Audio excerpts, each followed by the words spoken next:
అసలు 'బిగ్ బాస్'లో మనకు నచ్చే డేనే మండే నామినేషన్స్. ఆ నామినేషన్స్‌ని టైమ్ లిమిట్ పెట్టి చేయమనడం అయితే, ఆ కాన్సెప్టే అసలు నచ్చలేదు నాకు. అండ్ ఎపిసోడ్ స్టార్టింగ్‌లో దివ్య మ్యానిపులేట్ చేస్తుంది భరణి గారిని. మీరు విలన్ ఇమేజ్‌తో వచ్చారు కాబట్టి మీరు అరిస్తేనే బావుంటది అని. నా దృష్టిలో భరణి గారేం విలన్ ఇమేజ్‌తో రాలేదు. ఎందుకంటే తనుజతో నాన్న, నాన్న అని చెప్పేసి బాండింగ్ ఉంది. అప్పుడు ఎవ్వరు తనుజ మీద అరవాలి భరణి గారు అని కోరుకోలేదు. కానీ దివ్యతో ఉన్న రిలేషన్ ఎవరికీ నచ్చలేదు. సో, దివ్య మీద అరిచేసరికి జనాలకి నచ్చింది. అది డిఫరెన్స్. అది ఆమె అర్థం చేసుకోకుండా మీరు విలన్ ఇమేజ్‌తో వచ్చారు కాబట్టి మీరు అరిస్తే బావుంది అని చెప్పేసి చెప్తుంది.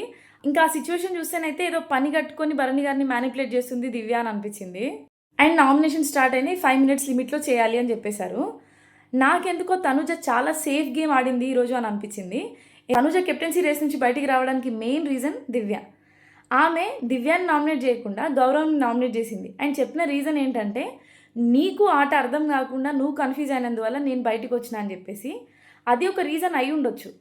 కానీ నువ్వు ఆ గేమ్ నుంచి బయటికి రావడానికి మెయిన్ రీజనే దివ్య. దివ్యని పక్కన పెట్టేసి సెకండ్ ఆప్షన్‌గా ఉన్న గౌరవ్‌ని నామినేట్ చేయడం అయితే ఒక ప్యూర్ సేఫ్ గేమ్ అని అనిపించింది అది. ఈరోజు నిఖిల్‌ని చూస్తే మాత్రం చాలా డిఫరెంట్ వైబ్ వచ్చింది. ఇన్ని రోజులు ఆటలో అరటిపండులా ఉన్నాడు అని అనిపించేది. కానీ ఈరోజు అలా కాదు. నేను చాలా స్ట్రాంగ్ కంటెస్టెంట్‌ని అని చెప్పేసి చూపించుకున్నాడు అని అనిపించింది. అండ్ నిఖిల్‌ని నామినేట్ చేసినప్పుడు డిఫెండ్ చేసుకున్న తీరు బాగా అనిపించింది. అండ్ నిఖిల్‌ని కళ్యాణ్ ఇంకా సుమన్ శెట్టి గారు ఇద్దరు నామినేట్ చేశారు. కానీ వాళ్ళిద్దరిని నామినేట్ చేయకుండా నిఖిల్ లాస్ట్‌లో రితుని నామినేట్ చేశాడు. నాకక్కడ చాలా బాగా అనిపించింది ఏంటంటే, ఆయన ఏదో రివెంజ్ నామినేషన్ అని చెప్పేసి చేయకుండా, ఆయనకి ఎవరి మీదనైతే పాయింట్స్ ఉన్నాయో అవి ప్రాపర్‌గా పెట్టి చేశాడు అని అనిపించింది. అండ్ గౌరవ్ అయితే ప్రతిసారి వితండవాదం చేస్తాడు అని అనిపిస్తది. ఆయన గేమ్ అర్థమైతదా, అర్థం కాదా అనేది పక్కన పెడితే, ఆయన మాట్లాడే విధానం మాత్రం చాలా రూడ్ అసలు.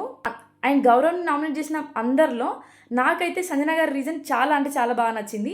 ఆమె చాలా బాగా డిఫెండ్ చేసుకుంది అని అనిపించింది.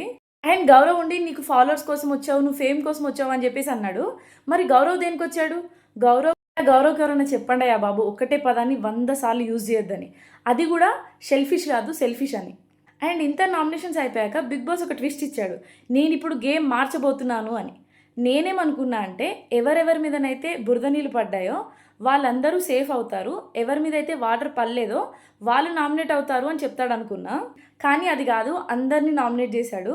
మరి అందరిని నామినేట్ చేసే పనికి ఇంత హంగామా ఎందుకు, ఇంత డ్రామా ఎందుకు అని అనిపించింది. నాకైతే ఈ నామినేషన్స్ ఎపిసోడ్ అస్సలు నచ్చలేదు. మరి మీ ఒపీనియన్ ఏంటి? కమెంట్ చేయండి.